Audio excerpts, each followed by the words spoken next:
नमस्कार, मैं Preeti Agarwal, assistant professor chemistry in government college Kekri. BSc second year में आप थर्मोडायनामिक्स सेकेंड पढ़ रहे हैं। लास्ट टॉपिक हमने एंट्रोपी के बारे में पढ़ा कि एंट्रोपी टेम्परेचर और प्रेशर तथा टेम्परेचर और वॉल्यूम का फलन है और उसके संदर्भ में आपने इक्वेशंस देखी थी। आज हम पढ़ रहे हैं कि गैसेस का मिक्सचर ले रहे हैं तो एंट्रोपी क्या होगी, अर्थात entropy of a mixture of ideal gas. 1 mole ideal gas के लिए हम लिखते हैं ds is equal to CV dt upon T plus R dV upon V। क्योंकि CV कांस्टेंट होता है तो हम उपरोक्त इक्वेशन का यदि इंटीग्रेशन करें तो हमें प्राप्त होता है S is equal to CV ln T plus R ln V plus S naught. यहाँ S नोट इंटीग्रेशन कांस्टेंट को बताता है। क्योंकि कांस्टेंट प्रेशर पर हीट कैपेसिटी तथा कांस्टेंट वॉल्यूम पर हीट कैपेसिटी का डिफरेंस गैस कांस्टेंट के इक्वल होता है तथा आइडियल गैस इक्वेशन से हम वॉल्यूम बराबर लिख सकते हैं RT अपॉन P। तो हम इन दोनों वैल्यूज़ को इक्वेशन 7 में पुट करें तो हमें मिलता है S is equal to CP ln T minus R ln P plus R ln R plus S naught. चूँकि R ln R और S नोट इंटीग्रेशन कांस्टेंट को बताता है तो हम इन्हें सम्मिलित रूप से एक नया कांस्टेंट का नाम देते हैं S नोट डैश। तो हम लिख सकते हैं S is equal to CP ln T minus R ln P plus S naught dash. अब यदि सिस्टम आइडियल गैसेस का मिक्सचर है तो मिश्रण की एंट्रोपी प्रत्येक गैस की एंट्रोपी के योग के बराबर होती है। यहाँ N1 N2 गैसों के मोल को बताते हैं और P1 P2 गैसों के पार्शियल प्रेशर को बताते हैं। तो इन दोनों का उपयोग करके हम मिक्सचर की एंट्रोपी लिख सकते हैं S is equal to N1 bracket CP ln T minus R ln P1 plus S naught plus N2 bracket CP ln T minus R ln P2 plus S naught dash plus dash dash है। क्योंकि partial pressure is equal to mole fraction into total pressure, तो हम partial pressure की जगह mole fraction into pressure यदि value put करें तो हमें इक्वेशन प्राप्त होती है S is equal to sigma n bracket CP ln T minus R ln P plus minus R ln X plus S naught dash.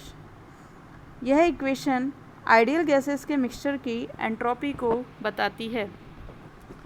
ये तो है आइडियल गैसेस के मिक्सचर की एंट्रोपी। अब हम देख रहे हैं मिक्सचर की एंट्रोपी में चेंज। तो प्रेशर P पर गैसों के मिक्सचर की एंट्रोपी तथा उसी प्रेशर पर प्रत्येक गैस की एंट्रोपी का योग का अंतर मिश्रण करने में एंट्रोपी चेंज कहलाता है।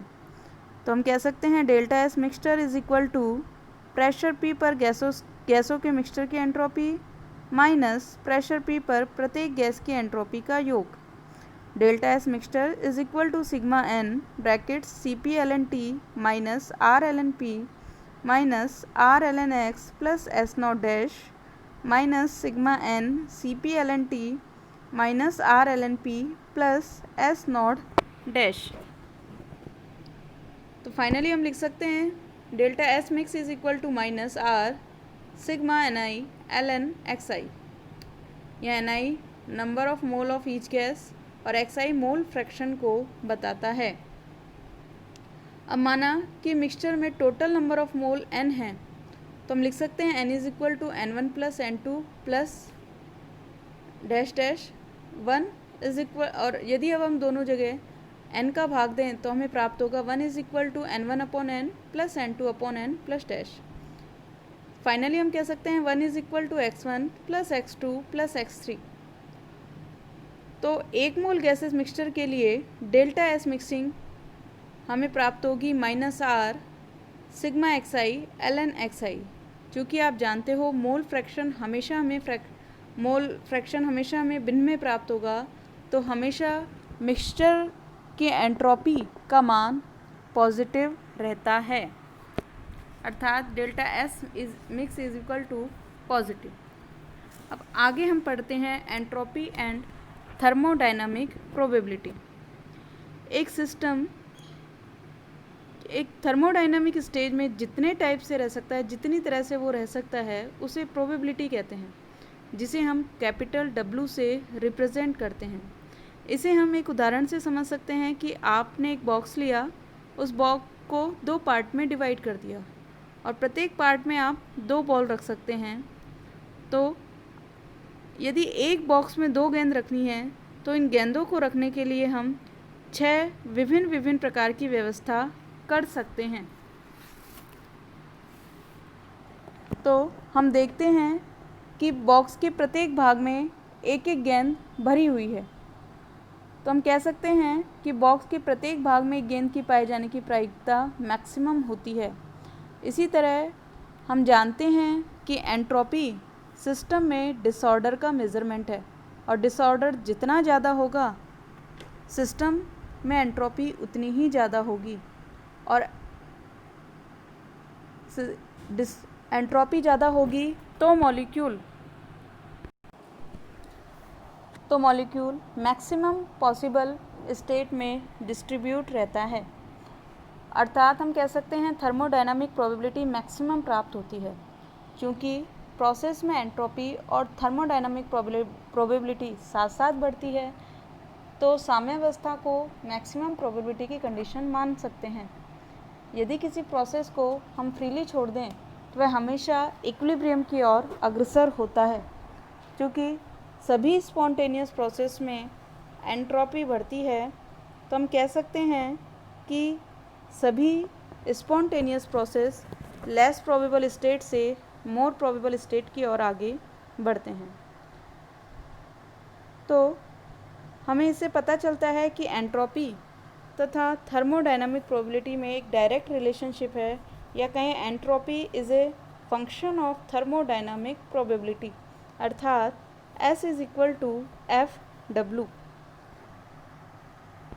यदि 2 सिस्टम हैं जिनकी एंट्रोपी S1 तथा S2 तथा थर्मोडायनामिक प्रोबेबिलिटी W1 और W2 हो, तो एंट्रोपी एडिटिव प्रॉपर्टी है।